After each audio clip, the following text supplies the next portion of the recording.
Tonight on All In, a White House mired in a foreign policy fiasco announces a new offensive against the coronavirus pandemic. 8 months after your second shot, get a booster shot. Tonight, what Biden's booster announcement means for you with Dr. Francis Collins from the NIH. And as the Delta surge continues, how the leader of pro-COVID Republicans is undermining public health yet again. You know what? That sounds to me like a money-making operation for Pfizer. Then more desperate pleas for help as evacuation efforts in Afghanistan increase, and what the American military is now saying about the Afghan government's collapse. There was nothing that I or anyone else saw that indicated a collapse of this army and this government in 11 days. All In starts now.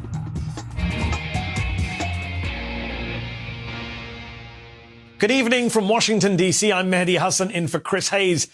We are never going to get through this pandemic if a significant chunk of the population continues to refuse to get vaccinated. This spring, the United States was leading the world in vaccinations. No large country was even close. Now they've all overtaken the US. Here is a list of just some of the countries with a higher percent of the population that is fully vaccinated. Chile, Belgium, Denmark, Spain, Portugal, Ireland, Canada, the United Kingdom, France, the Netherlands, Italy, Germany, Austria, Hungary, and China, which has 1 billion people more than the US. You know what category we are back near the top in? Deaths. We are averaging nearly 700 deaths per day over the last 2 weeks, a 52% increase over that time, trailing only Indonesia, Brazil, and Russia. So today, as the Biden administration is trying to get us out of this pandemic, they rolled out a new recommendation saying that everyone who got a Pfizer or Moderna vaccine should get a third shot. The boosters will begin at the end of September, and people should get it 8 months after their second shot. The goal is to reinforce the vaccines and continue to keep people safe. But there is a big chunk of the population which has no interest in listening to Joe Biden or to the CDC or to public health experts like Dr. Anthony Fauci or Dr. Francis Collins, who will be joining me later on the show tonight. They only want to hear from one man, their messiah, their beloved former president, Donald J. Trump. And what they are hearing from him is not helping. On the day the Biden administration announced a third shot, the former president, the guy who put us in this position by downplaying the severity of the virus despite knowing the threat, by treating it as a public relations problem instead of a public health crisis. That guy went on Fox Business and just undermined the latest attempts to keep people safe. I still come back to the idea of a booster shot. I mean, yes, you're right. The vaccines work. We've seen that. That sounds, you know what? That sounds to me like a money-making operation for Pfizer. Okay? Think of the money involved. Getting a booster shot, that's tens of billions of dollars. How good a business is that? If you're a pure businessman, you say, you know what, let's give them another shot. That's another $10 billion of money coming in. The whole thing is just crazy. It doesn't, you wouldn't think you would need a booster. You know, when these first came out, they were good for life. Then they were good for a year or two, and I could see the writing on the wall. I could see the dollar signs in their eyes of that guy that runs Pfizer. You know, the guy that announced the day after the election that he had the vaccine. But we knew that, and I knew that. Yeah, he announced it November 9th. You're right. A few days after the election. On the day that the Biden administration is trying to convince millions of Americans to get a third shot to save lives, Donald Trump goes on Fox to talk about how the booster is a scam. Now, credit where credit is due. Just moments earlier in that interview, Trump was saying people who get the vaccine get better much quicker and do not get nearly as sick as those who don't get it, which is true, and it's great he said it. But we need so much more than that, because he then immediately undercuts it with what you just heard. It's the absolute height of irresponsibility. The former president of the United States undermining confidence in the booster. Last week, the Daily Beast reported that Trump had repeatedly rejected requests from his own allies that he go out and campaign for his supporters to get vaccinated. It's one thing for him to sulk in his tacky vacation home and refuse to help. but it's another for him to actively spread lies that will cause people to get sick and die. Remember, this is a guy who got vaccinated in private, in secret. Every other living president did it publicly. And together they publicly campaigned for others to get vaccinated. Meanwhile, in July, Trump issued one of his bizarre and false Twitterless statements saying, quote, people are refusing to take the vaccine because they don't trust Biden administration. They don't trust the election results, and they certainly don't trust the fake news, which is refusing to tell the truth. He's indulging anti-vaxxers, and his supporters take notice. Donald Trump is not just a twice-impeached Florida retiree, as Speaker Nancy Pelosi's office once called him. Whether we like it or not, he is still the de facto leader of the Republican Party. And all of the mini-Trumps in office, they still take their cues from him. There's a reason why Republican governors like Ron DeSantis and Greg Abbott and Kristi Noem do not care about COVID in their state. And it's not because they're some kind of ideological anti-vaxxers or anti-maskers. No, it's because they believe that taking the Trumpian road will lead them to the White House in 2024. Trump's talking points are what get delivered to his base, even if he's not the one always saying the words. This is what Fox News' Brian Kilmeade said just this morning. Guess what they're doing in this terribly run city?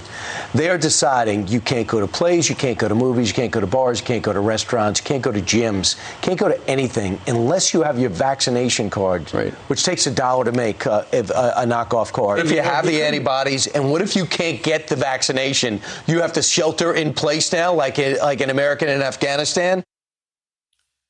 Yes, Brian, what an accurate comparison. Look, people who do not get vaccinated are a public health risk. And so it is in everyone's interest, Democrat, Republican, Independent, whatever, to get vaccinated and encourage everyone else to do the same. Donald Trump has the ability to save millions of lives, and he will not do it. Millions of Americans who follow his lead are not taking the vaccine and risking their own lives and the rest of ours. It's unforgivable. And it's on Trump. Dr. Peter Hotez is the co-director of the Center for Vaccine Development at Texas Children's Hospital. He's the dean of the National School of Tropical Medicine at Baylor College of Medicine, and he's the author of Preventing the Next Pandemic, Vaccine Diplomacy in a Time of Anti-Science. Olivia Troy is a former advisor to Vice President Mike Pence, where she worked on the White House Coronavirus Task Force. She's now a director of the Republican Accountability Project. Thank you both for joining me this evening. Dr. Hotez, let me start with you.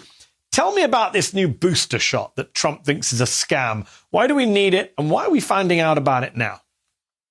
Well, many of us have thought from day one this was going to be a 3-dose vaccine, and I would imagine if the president were in meetings back in 2020, he might have realized that as well. And the reason is this. Those clinical trials were done with vaccines, with the Pfizer and Moderna vaccine, each spaced 3 and 4 weeks apart, respectively. We did that because there was an urgency. We were losing 3,000 American lives per day. We had to get antibody responses, virus-neutralizing antibodies into people as rapidly as possible. And we did it. And it was very successful. And we saved thousands and thousands of lives by doing that. The only problem with it is when you give those first 2 doses so close together, it's not the best for inducing long-lasting protection. So when we saw that vaccine schedule come out, my first thought was, okay, we're going to need a booster later on. I don't know if it's going to be a year after the second dose or 8 months or 16 months, but we should anticipate a booster. So this was all predicted and predictable. I think sometimes the messaging is not very clear about that. But, personally, I've always thought this was going to be a 3-dose vaccine from the beginning. Olivia, what is the effect of Trump praising the vaccines in one breath and undermining them in the next? What is the effect on the GOP base? Well, the issue is that it's constantly undermining the vaccination efforts in the pandemic across this country. And the thing is, he's, kind of expressing support because he's trying to cover his own self, right? Saying he's sort of supportive of the vaccine. But the problem is that the base isn't there. And when you have networks such as, the ones that you discussed, where they're actually pushing him the talking points, and we know that Donald Trump repeats the last thing that someone says in the room, and they point him down the direction. That's what he tends to do. And the fact of the matter is, this is a man who is revengeful, and he's a grifter. And so I'm not surprised to see him talking about Pfizer in that way. Let's keep in mind that Pfizer was one of the people that did not seek out funding from Operation Warp Speed. So he probably still holds resentment against them for that. And so he comes out and speaks out against them, even though he fully knows that it's the wrong thing to do. And Dr. Hotez is right. We were actually briefed on this from day one when they did the first actual vaccine briefing inside the White House. I remember this vividly. And they said that there might be the possibility for boosters needed in the future, even when the vaccine was developed, because the coronavirus evolves. It is an evolving virus. Science changes. This is kind of how this virus works. And so he was told that. Vice President Pence was told this. So this should not be a shock to either of them, and especially to Donald Trump. And so he knows better. Olivia, I have to ask the question. I know I've asked you this before, but I'm going to ask again. Dr. Hotez mentioned, Trump would have been in briefings. You just mentioned that there were these meetings where these things were discussed. Did Donald Trump ever pay any attention to any of the science or any of the details in any meeting you saw him in or heard about him attending? So this is why this is so frustrating to watch. Donald Trump paid attention. He understood the science. At times, he would ask questions about it. He would repeat the questions back. And it was fully cognizant of the fact that he actually was tracking the situation. And at times he understood how dire it was, which is why he himself has been vaccinated. And which is why you see people like Abbott right now, right? They're taking these treatments that have been told that are helpful when you have COVID, even though he's been vaccinated. All of these people understand the science, which is why this is so egregious, because they're actually putting their own supporters at great risk repeatedly. And it's negligent and it's irresponsible leadership. And they know that they are doing it. And I can't tell you, Mehdi, it is heartbreaking for me to watch what's happening in states like Texas and Florida that tend to follow in Trump's lead, that followed his lead from the very beginning, because these leaders know better and Trump knows better. And it's a shame because you have networks telling these false narratives that are actually hurtful to their supporters and the people that follow them. And it's just shameful. And it's, it's the grift that keeps on grifting, but it's costing us lives. Yes, certainly. Dr. Hotez, let's broaden out this discussion, because one of the reasons people are talking about a booster shot is because fully vaccinated people are getting COVID. A minority of them, a tiny minority. But that's the big question. We don't know how many exactly. We know about hospitalizations and deaths. We don't know about cases as a whole because the CDC stopped publicly tracking breakthrough cases several months ago. They're only counting what comes into hospitals and who dies fully vaccinated. That's been criticized by a number of scientists. What do you make of that decision? How has it impacted public health? Is it time they do a U-turn on that, frankly? Yeah, I think it's important that the CDC modernize a bit and in order to track vaccine effectiveness. There have been grants put in place for that purpose. But, most of the preliminary data that we're getting on vaccine effectiveness from at least the Pfizer-BioNTech vaccine is coming out of Israel. And what the Israelis have reported is that after 6 to 8 months, the effectiveness of the vaccine for preventing infection has gone down from over 90% to 40 to 50%. And now the Mayo Clinic has put up a study on medRxiv showing something similar. Before you get alarmed by that, it's really important to remember that hospitalizations, although they seem to be going up also, not nearly at the same rate. So it's still a really strong vaccine even after all this time and 2 doses. But I think, the leadership in the White House thought maybe that the high number of breakthrough cases might be the tip of the spear, and are in anticipation that we're going to see more breakthrough hospitalizations. And that's the reason why they pulled the trigger. Well, we're going to talk to Dr. Francis Collins about pulling that trigger later in the show. Olivia, let me ask you this. We've been playing clips on this show this week, last week, out of Tennessee, out of Texas, people attending school boards, screaming in parking lots, screaming at council members and school superintendents.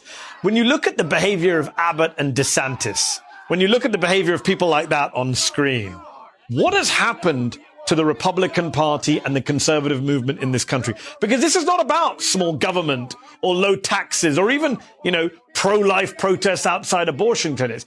This is just people being deranged, people being cruel, people behaving in a completely antisocial way. How do you put that genie back in the bottle? Well, you don't. It is shameful It is disgusting and it is embarrassing, and they know better.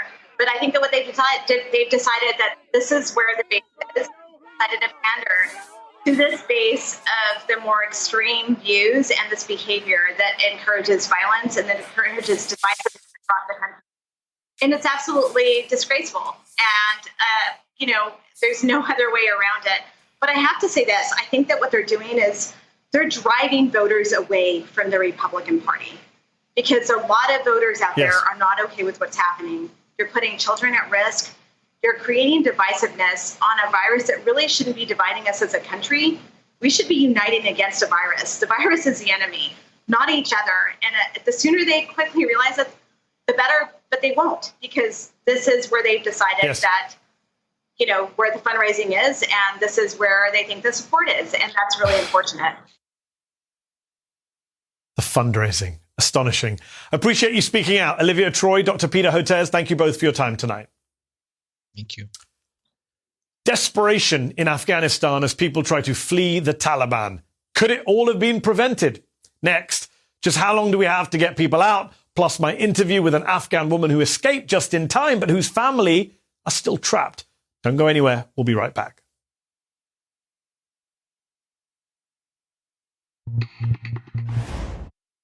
So you don't think this could have been handled, this actually could have been handled better in any way? No mistakes? No, I don't think it could have been handled in a way that we're going to go back in hindsight and look, but the idea that somehow there's a way to have gotten out without chaos ensuing, I don't know how that happens. I don't know how that happened. So for you, that was always priced into the decision? Yes. That was President Joe Biden in his first TV interview since he withdrew U.S. troops from Afghanistan, making the case that there was no way to avoid the chaos. You would not know it from the last few days of chaos in Afghanistan as the country swiftly fell to the Taliban and thousands of people are trying to get out. But we have not actually reached the deadline for the U.S. military's withdrawal yet. That officially comes on August the 31st, just under 2 weeks from today. And in those 2 weeks, there is a lot we can still do to get Americans and Afghans to safety. The Pentagon says it's aiming to evacuate 5,000 to 9,000 people per day. So far, the U.S. has evacuated 5,000 people and brought an additional 2,000 Afghans to the United States as special immigrants. But some people are having trouble just getting to the airport in Kabul. The U.S. State Department has received reports of the Taliban blocking access, setting up checkpoints, turning people away, and even beating some Afghans who are trying to evacuate. Sarah Chase is a former NPR reporter who covered the war in Afghanistan and the fall of the Taliban in the early 2000s. She wrote about her experience in her book, The Punishment of Virtue, Inside Afghanistan After the Taliban. And Tommy Vietor is the former spokesperson for the National Security Council under President Barack Obama. He's now a co-host of the podcast Pod Save America and host of Pod Save the World. Thank you both for coming on the show. Tommy, let me start with you. You were on the NSC. This is a huge screw-up, is it not? You and I may agree with Joe Biden that this was the right thing to do, but this was a failure in the way that it was handled, in the way that, it was not seen coming. According to NBC reporting, the CIA warned of a rapid collapse, and now they're playing a blame game. General Mark Milley said today, nope, he never saw any of that intel. This is bad, is it not? Not getting out the people who helped us in this war effort over the past 2 decades is bad. And they need to rectify that immediately. And obviously that part of this process, getting these special immigrant visas out, getting the P1, the P2 visas out, all these people who helped the United States at USAID, help the news media. We need to get those people out. And so this mission isn't over. Joe Biden needs to figure out how to get them out. I do agree with President Biden's assessment that after 20 years, it was time to end the war in Afghanistan. The mission against al-Qaeda had gone well. The nation building exercise was doomed to fail from the beginning, and it was a mistake to continue it this long. Sarah, you lived in Afghanistan. You also later advised the Joint Chiefs of Staff. What did we all get wrong about the durability, even dare I say the popularity of the Taliban in parts of Afghanistan? What did we miss? What did US generals miss? So I actually disagree with Tommy on that. And I would say I don't think the Taliban are particularly popular. I don't think that's quite an accurate way of putting it either. There were two decisive variables in this whole situation from the beginning, and they were Afghan government corruption, aided and abetted, reinforced, and with every Afghan leader that we supported. And the second decisive variable was the role of Pakistan. It's not as though the Taliban are some, grassroots movement that sprang up inside Afghanistan, as we often hear. I spent months interviewing people, both ordinary Afghans who had been living in Kandahar and in Quetta across the border in Pakistan, and also key actors in this drama back in 1994. Everyone agrees that it was the Pakistani military intelligence agency that basically concocted the Taliban back in about 1993 and then reconstituted them starting approximately 2003. And so I actually think there's a lot we could have done differently. And having been also in interagency policy development in 2010, 2011, I can tell you there were some of us who were arguing very forcefully for a stronger U.S. stance in holding the Afghan government to basic standards of integrity. Yes. And it was explicitly rejected by the U.S. cabinet and President Obama. And the same thing is true of Pakistan. Many people were pointing out the active role Pakistan had played, not to mention that they also provided nuclear technology to North Korea and Iran. So I don't understand a lot of those decisions that were made in that period. You mentioned Obama, so let me bring Tommy back in. Tommy, you obviously worked for Barack Obama. You and I have talked many times before about various aspects of foreign policy that he may have got wrong, he could have done better on. Where does Afghanistan fit into that scheme, in your view, when you look at Syria and Libya and some of the other areas, Yemen, of contention that you and I have discussed? I mean, Joe Biden has successfully pulling troops out of Afghanistan. He may be doing it in a bad way, but he is managing to do it. We know that Barack Obama had a similar instinct, but he never did this. So during the Obama years, especially early on, the threat from al-Qaeda in Afghanistan and Pakistan was growing and was significant. And, that was largely because George W. Bush started the war there, took his eye off the ball, and then decided to invade Iraq. So what Obama decided to do was surge a bunch of additional troops in 2009 and 2010 to push back the Taliban and try to buy some time and space to go after al-Qaeda and essentially prevent the government from toppling, prevent major population centers from being overrun. What did that get us? It got us back to a status quo ante. And in hindsight, I think that major surge was probably a mistake and that the U.S. should have shifted to a counterterrorism mission sooner and drawn down troops sooner. And I agree that in hindsight, it's very easy to say the safe haven in Pakistan was a problem. Corruption has been a problem. It's very easy to identify those problems. Solving them is much harder, especially when you have a bunch of other competing priorities, like the need to be able to undertake counterterrorism missions in Pakistan, the need to keep the lid on Pakistan's nuclear weapons program, the need to do a million other things. Like it becomes complicated. And so, look, I think the surge in hindsight was a mistake. I do think it was time to end this war, yes, and that frankly, it was doomed for a long time. Yes. And Joe Biden, of course, was one of those people who, at least at the time, briefed the people that he was against that surge. It's interesting him following up now as president. Sarah, Afghan President Ashraf Ghani turned up today in the United Arab Emirates, reportedly accused of taking $169 million of cash with him. This was the guy who was supposed to be clean.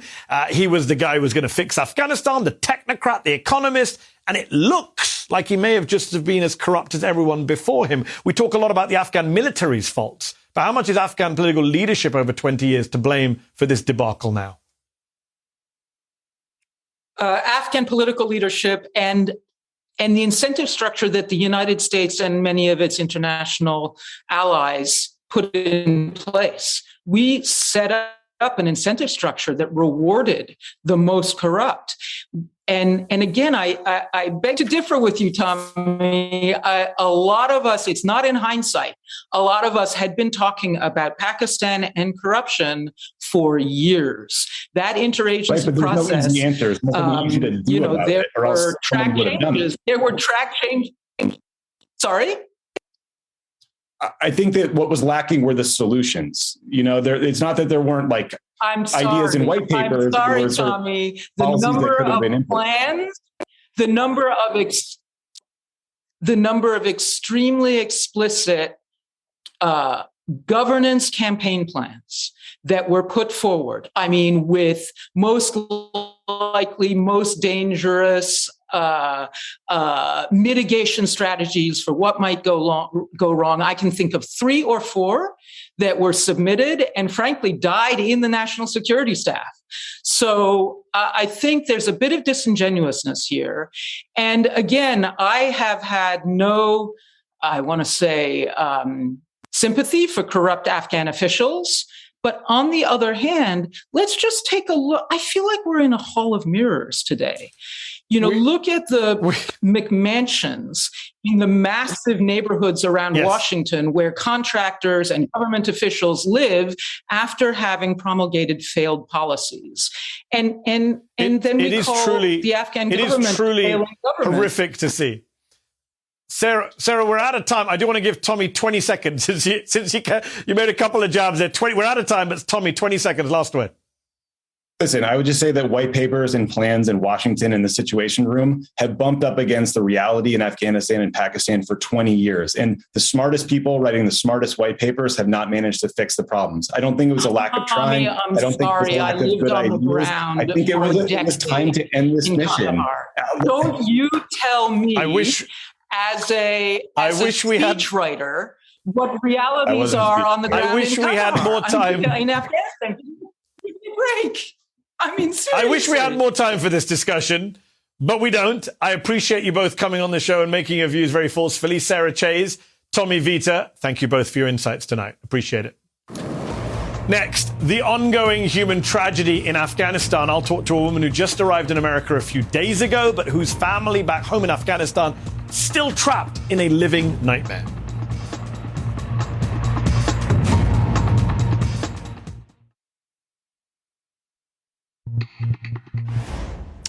Up until just a few days ago, Nazrin Nawar, a Fulbright scholar at the University of Nebraska-Lincoln, and a former BBC journalist, was living in the capital of Afghanistan, Kabul. But as the city descended quickly into chaos, she was already booked on a flight out to the United States. Her family, however, were not so lucky. In a Washington Post op-ed titled "My Taliban Nightmare Came True, I Left, but my sister couldn't," Nawar writes, quote, "With reports circulating about Taliban militants raiding the houses of activists, journalists and others, I called my sister and told her to go home and hide all of our identity cards. Then I told her that she needed to destroy her guitar. She said her hands were unable to do that, but I pleaded with her. I told her the Taliban's hands are capable of killing you for your art." Nazrin Nawar joins me now. Thank you so much for coming on the show tonight. What was it like leaving your own country in that way? And did you have any sense before you left how quickly Kabul would fall to the Taliban? Did anyone expect things would escalate that quickly? Actually, we were expecting so many bad things, like a big war coming to Kabul, since Taliban violence were increased and they could capture most of the provinces, more than 1/3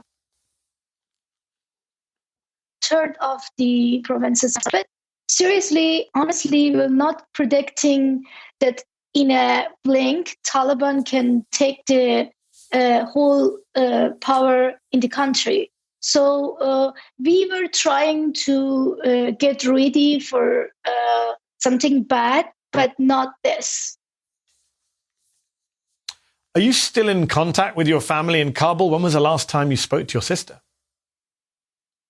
Hopefully, I'm still in contact with them, and we wish that Taliban don't deprive us of having this blessing, internet. We talked about 5 hours ago. She was not able to sleep, and she sent me a video of the neighborhood that Taliban raided our neighbor's home. They hit them. They hit the man with their guns and pushed him into the house, locked the door. So she was so scared tonight. And she was telling, what if I'm the next? She is mentally devastated, but she's physically right now fine and safe in a home. Nazrin, your family left Afghanistan when the Taliban took control in 1996, and I believe you were raised in Iran for your own protection. You returned to Afghanistan later in life. You've attended college. You've become a journalist in Kabul. Did you think Afghanistan was on a positive road, was on the right track? How much of the improvements that we saw over 20 years did you believe were durable? I believe we had improvements. We had developments. We tried our best to make the country a better place for living. The youth generation had a new window to the new world. We learned new values and got new perspectives. So I believe we were just going forward if we see from that point. But at the same time, we were somehow involved. Some points, some areas, some provinces in Afghanistan were experiencing clashes and fights among the security forces and Taliban. But we were never thinking that this much sacrificing after 2 decades will end up at the same point that we were 20 years ago. As you said, we were migrants before just for the protection. And again, we are at the same point. At that time, my parents should have worried about me and they took me to Iran to be safe. And now, after a generation raised, after so many sacrificing, again, we are at the same point. And now I am taking care of my family, my parents, and thinking to take them in a safe place.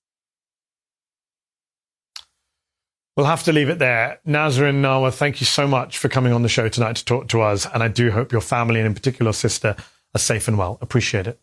Thank you. Stay with us. There are so many huge questions about the Biden administration's big announcement about vaccine boosters. And the director of the National Institutes of Health, Dr. Francis Collins, is here to answer them. That's ahead.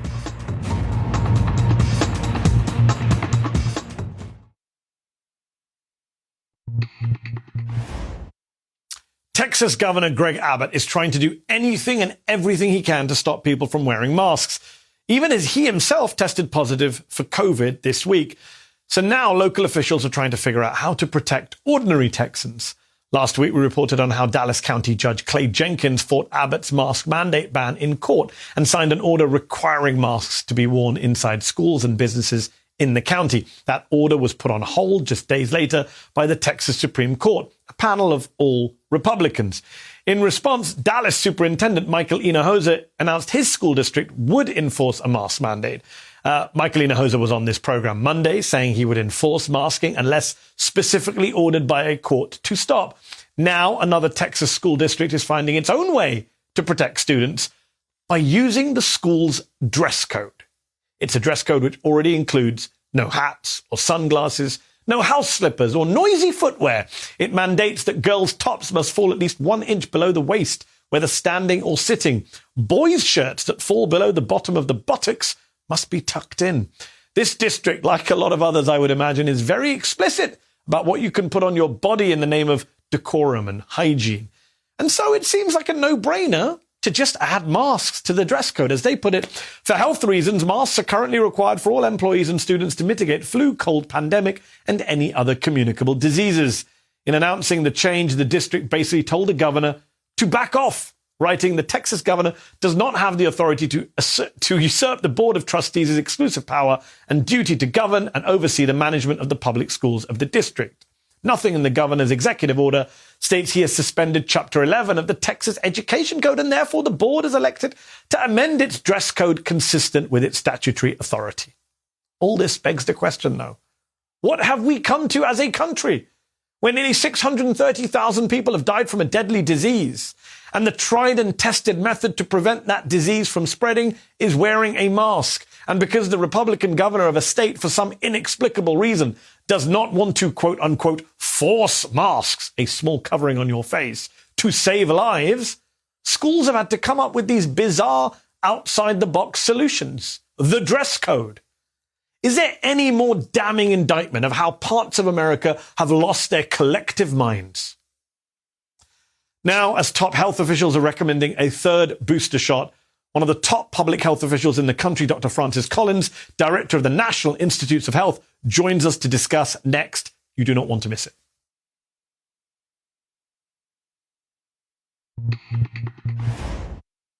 Less than a week ago, on Friday, the CDC recommended COVID-19 booster shots for those with compromised immune systems. Now, 5 days later, public health officials are advising all adults get an additional shot of the vaccine starting in a few weeks' time. Right now, the guidance is that those who got the Moderna and Pfizer shots get their booster 8 months after their second dose. Federal health officials are citing waning protection from the vaccines, as well as the new, more contagious variant of the virus. Today, Dr. Anthony Fauci argued boosters were a necessary step to get ahead of the pandemic. If you wait for something bad to happen before you respond to it, you find you're considerably behind your real full capability of being response. You don't want to find yourself behind playing catch up. Better stay ahead of it than chasing after it. But about a third of eligible Americans can't even be bothered to get one shot. So how do we convince them to get 3? For more on this latest development, I'm joined by one of the nation's top public health officials. Dr. Francis Collins is director of the National Institutes of Health. Dr. Collins, thanks so much for coming back on the show. To the person at home who is watching right now, who might be fully vaccinated, had their double shot of Pfizer or Moderna, who's been told day after day for the last few months that they are fully protected, 80%, 90% efficacy. Why do they need another shot so soon? Explain that to them.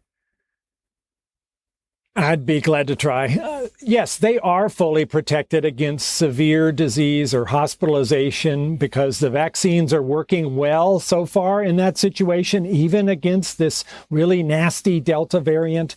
But if you watch the data very closely, and many of us involved in this have been studying this daily, you can begin to see some waning of that protection. We are seeing now more indications of breakthroughs, people who do get infected, even though they're vaccinated.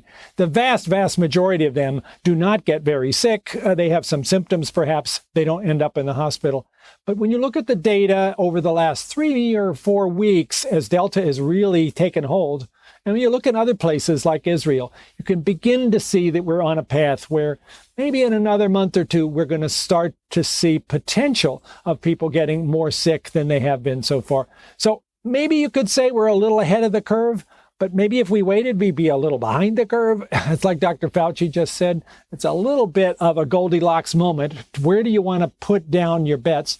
We think because lives are at stake, if we are going a little early, I'd rather be in that space than be a little late. So the plan is by September 20th, if FDA and CDC look at all the data and agree, then people who are at that point 8 months away from their initial immunization will be eligible for a third shot.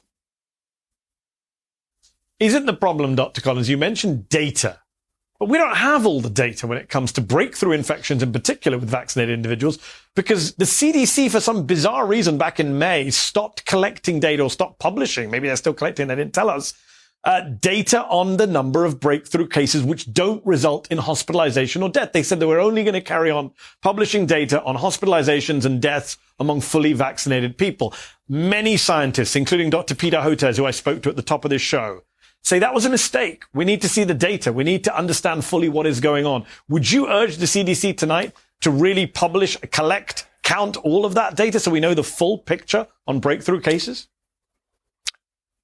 Well, I think they have been hearing that. In fact, there are 3 papers published today by the CDC, one from New York State, one from nursing homes, one a broader survey. And there's a paper from Mayo Clinic last week that is looking at all the breakthroughs. So you can get a pretty good snapshot. And what you see, Mehdi, is that basically the protection against mild illness is starting to go down a bit. And that kind of predicts that over time, the protection against more severe illness might also start to wane. And that's what we're trying to do here, is to get ahead of that. I mean, think of this as you're running a race. We've been doing that with this virus chasing after us. The vaccines came along. We had a chance to get well ahead. But then the Delta variant came along and the virus started catching up. So now we need another sort of supercharged boost here to get us well ahead of what otherwise might happen. We're always trying to stay a little bit ahead of this virus so that people don't run into really serious illness. That's what we're trying to do. So, Dr. Collins, why 8 months? How was that number chosen? And is it a hard and fast rule? Because I spoke to Dr. Celine Gounder yesterday on the show, and she didn't seem to understand what the rationale for the 8 months was. She wasn't even convinced boosters are totally necessary. She's an expert on infectious diseases. Have a listen to her. There is clear data that people who are highly immunocompromised, so people who have had solid organ transplants, who are on highly immunosuppressive medications, people who have AIDS, these are people who may need an additional dose of vaccine. There's also good data that people who are in nursing homes would benefit from extra doses, and what I would call the older elderly, people over the age of 80. But there's really not good data to support giving extra doses to the general population at this time. What is your response to Dr. Gounder? So, well, she's a really smart and well-informed infectious disease expert. Actually, I would say what's being proposed here matches what she says quite well, because the idea of this 8 months means that starting in September, people who got their first doses back in January would then be qualified to get a third dose. Who are those people? They're the people in the nursing homes. They're the elderly. They're healthcare providers, all the people that we think might be most in need of this. And then we'll sort of see how it goes. But basically, you're starting with the highest risk people where the evidence is becoming more compelling. There's nothing magical about 8 months. We could have said 7. We could have said 9. It is, in fact, for a practical purpose. By the time we're ready to start giving boosters, it will be about 8 months since the first folks got their doses back in January. So, Dr. Collins, what about availability? For those who are eager to get a booster, are you expecting a repeat of March and April of this year of people calling pharmacies, looking for an appointment, frantically refreshing websites, looking anywhere for an available shot? No, I think we're going to be in a very good position to be able to offer these boosters to people who are interested in getting them. You know, there are 50,000 places around the country now from which you can get a vaccine. Our production of vaccines has gone way up since then. People should not worry. It should be pretty straightforward when you've reached your sort of 8-month anniversary to go get that shot, ideally of the same vaccine that you received the first time, because that's where we have the best data. But no, we are not going to have that kind of crunch. We have a much better system now for distribution. And when the WHO, the World Health Organization, says that's exactly part of the problem, that America does have lots of vaccine doses, but the rest of the world is facing a shortage, now is not the time, the WHO is saying, for the American government to be giving a third shot when millions and millions of people around the world have not had a first shot. Well, I sure hear that, because I'm somebody who has been a passionate supporter of global health for my whole career. But, you know, the U.S. still does have a disproportionate amount of the deaths and infections from this. So we do have to think about our people rather prominently. And we are giving out doses. We've committed over 600 million doses to the rest of the world, 115 million of those already sent out. We have made $4 billion contribution to COVAX. We're in that space. I think it is fair to say we can do both of these things without compromising one versus the other. But I totally hear the concern, and we need to watch that and do everything we can to ramp up our contributions to the rest of the world. They're depending on us, and this is a tradition we want to stick with for all the decades that we've tried to be not just the soldier to the world, but the doctor to the world. This is the time to do that. Yes, well, it's still a big challenge. It's still a big crisis. Dr. Francis Collins from the NIH, we appreciate you taking time out tonight to come on and talk to us about boosters. That is all in on this Wednesday night.